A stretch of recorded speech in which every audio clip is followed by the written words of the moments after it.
Welcome, wrestling fans, to the pilot episode of NWCA's Match Stats. This is Glenn Gormley. And I'm Kevin Hazard. We want to introduce you, wrestling fans, to Match Stats, using numbers to improve wrestling. That's where I come from. So we're going to attempt to do a little different approach to our favorite sport? Correct, Kevin, we sure are. So this is going to be a statistically oriented look at wrestling. It's not going to be more technique. There are plenty of coaches out there that know a whole lot more about technique than Glenn and I. Correct. This is a stat show. So, Gorms, why did you, Glenn Gormley, get involved with a statistical analysis of wrestling? Well, Kevin, many other sports are light years ahead of us in using statistical analysis. Knowing this, Mike Moyer, the executive director of the NWCA, and Bob DeHaven thought it would be a great idea for wrestling to use more statistical analysis to look at the sport. So, that being said, why did Mike come to you, Glenn Gormley, about this? Well, what Mike told me is he didn't know any other ex-college wrestling coaches that had a master's degree in stats, so he called me. That makes a whole lot of sense. But was it hard for you to make the decision to work with Mike on this? Oh, not at all, Kevin. As soon as Mike asked me, I jumped in. I'd worked with Mike many times previously and thoroughly enjoyed it. And I was really hoping that one day there would be an open door for stats somewhere. So Mike finally found something that your particular skill set was good for in wrestling. Yes, it took Moyer and the rest of the wrestling world 35 years to find me on something I know how to do. So you sat down with Mike's help, and not Mike's help, with Mike's guidance, and you wrote a book about stats in wrestling. Yeah, Mike asked me to write a book on stats in wrestling, and it's a comprehensive, long book about different stats in wrestling. So you got a book, and that's a fairly large thing. Did you give some thought to breaking it up into episodes to do the show? Yeah, we sure did. When I gave it to Mike, it was too comprehensive and too long.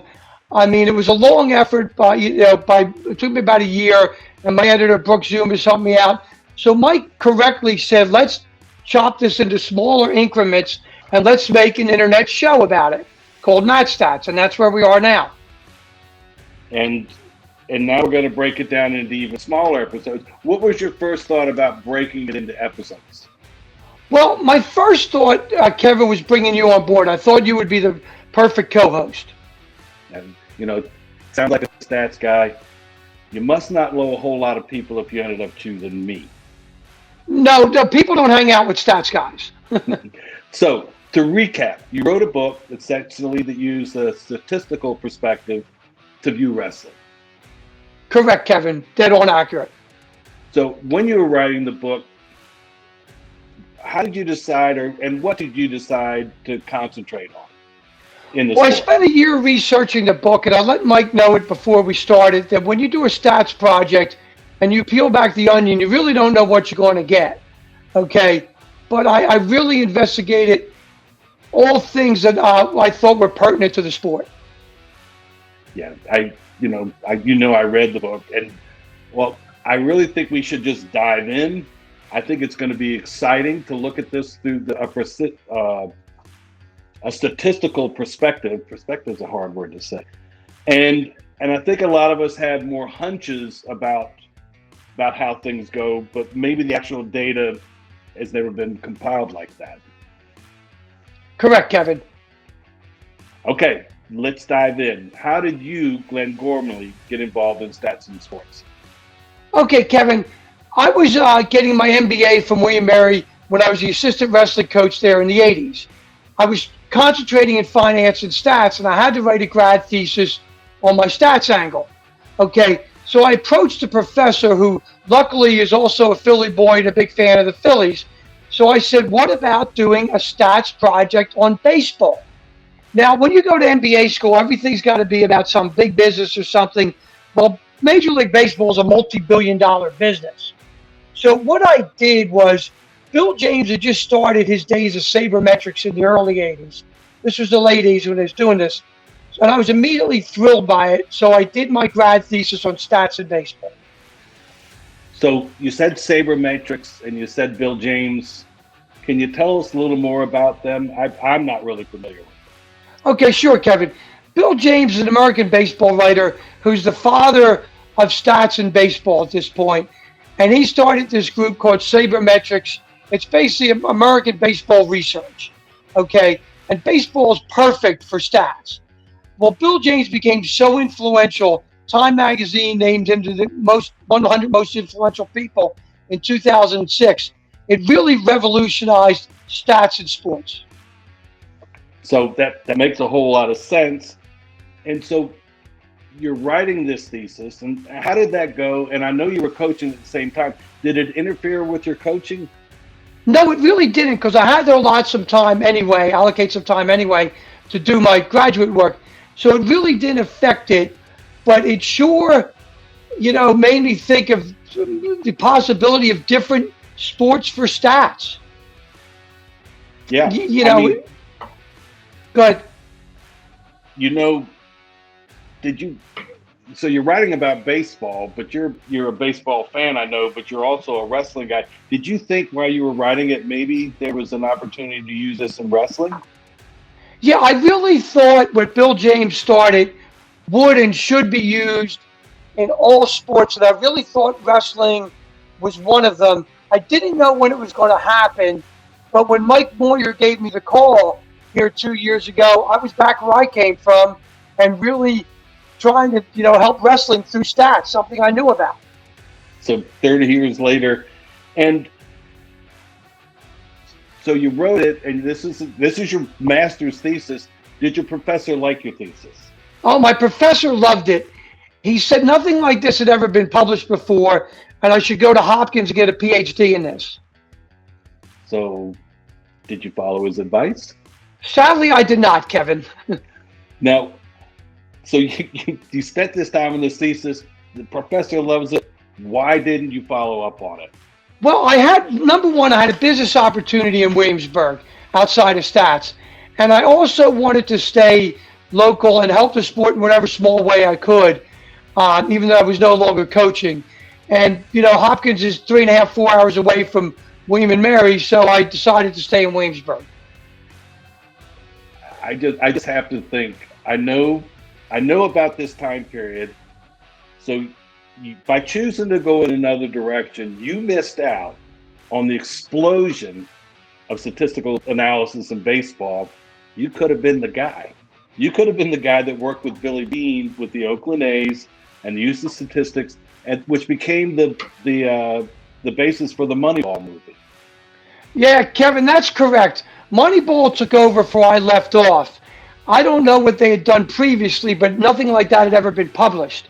So Moneyball was after that. One thing for sure is, if I continued to pursue this, Brad Pitt would not have played me in the movie. No. Peter Brand was the character, and he was played by Jonah Hill, as shown on the screen. And looking at that, yeah, you have a lot more in common with Jonah Hill than Brad Pitt. Yeah, Kevin, you don't need a master's degree in stats to see that correlation. So we've gotten through the thesis. What's our game plan for this show? Okay, our game plan is to use stats and numbers to help improve the sport. So how do you think that this statistical analysis, how does it help the sport of wrestling?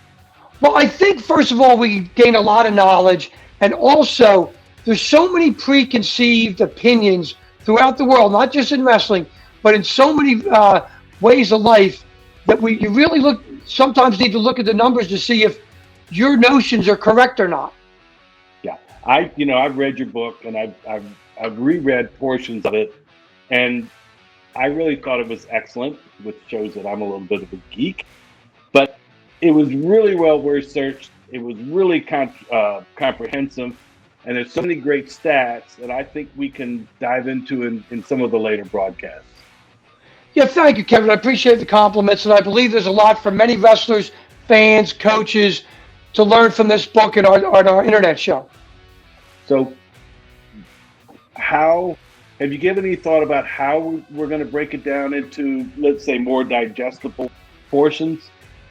Sure, Kevin. A folk style wrestling match has 3 periods. So we're breaking this down to 3 periods. First period, scoring. Second period, inclusion of women. Third period, growth of the sport. So how about we do a couple of teasers in a couple of the categories to get this started? Sure, Kevin. Let's roll with a couple teasers. But remember, these topics will be full episodes down the road in our monthly broadcast. So, first teaser. To whet your appetite, let's start right at the beginning. The topic of our first period is scoring. And my first question, where do the most points come from in wrestling?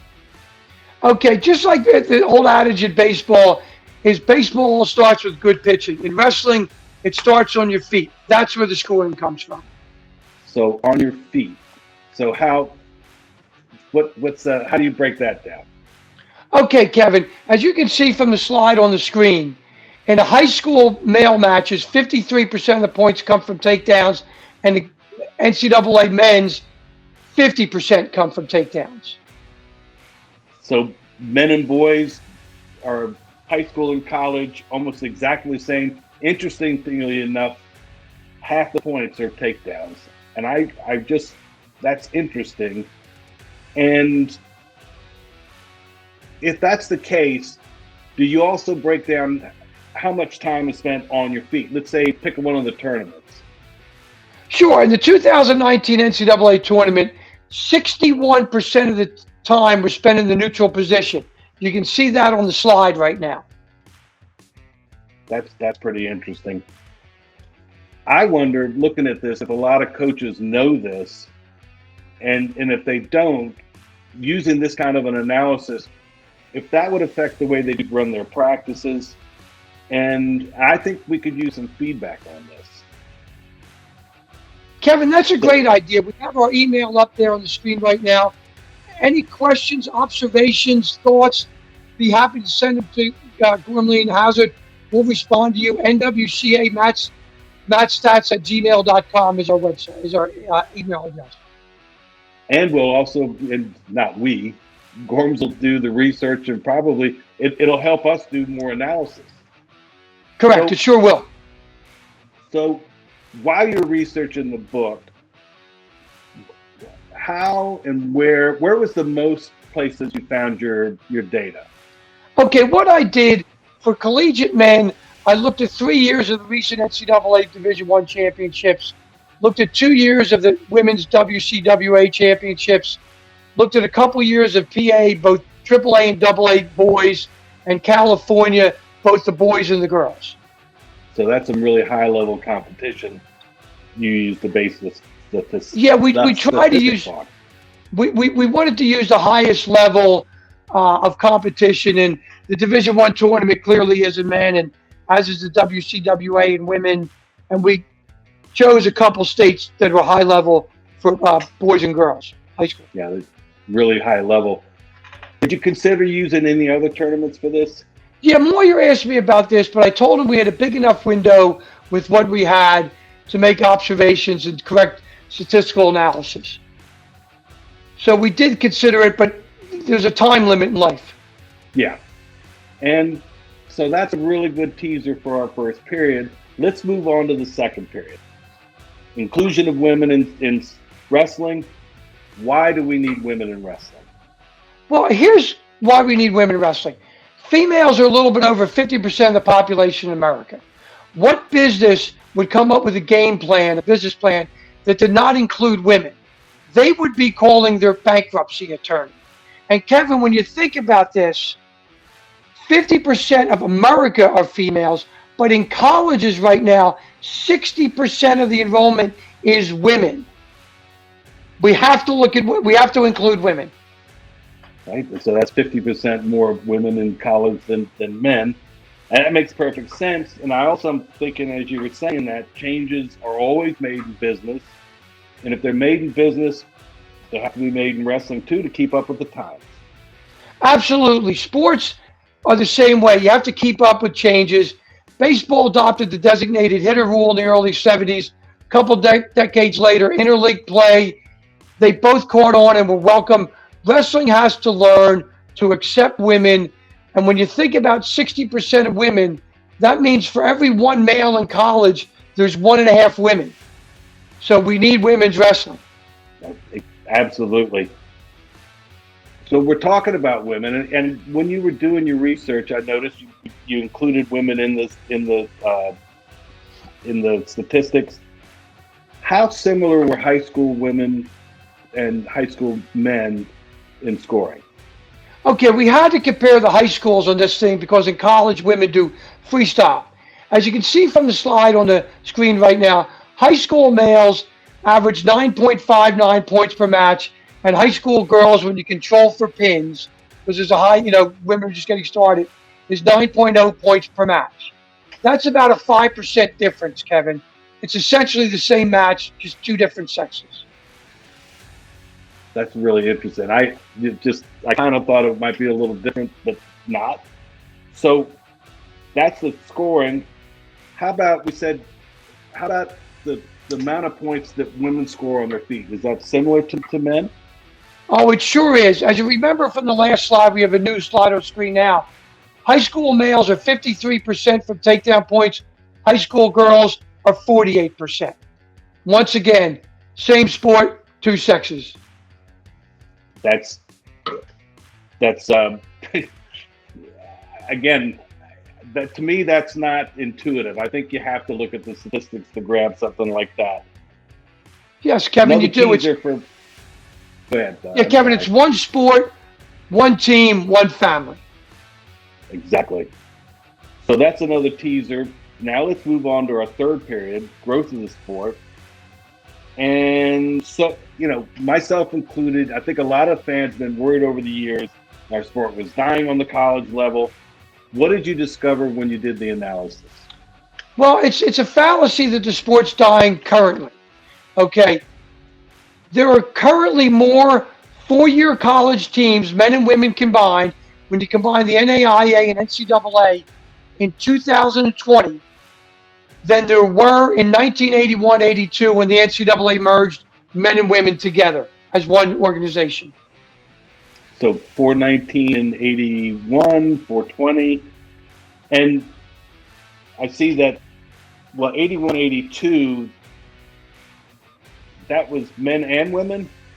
No, that was just men. Back then, there was only men's wrestling. Okay. So now the numbers, yep.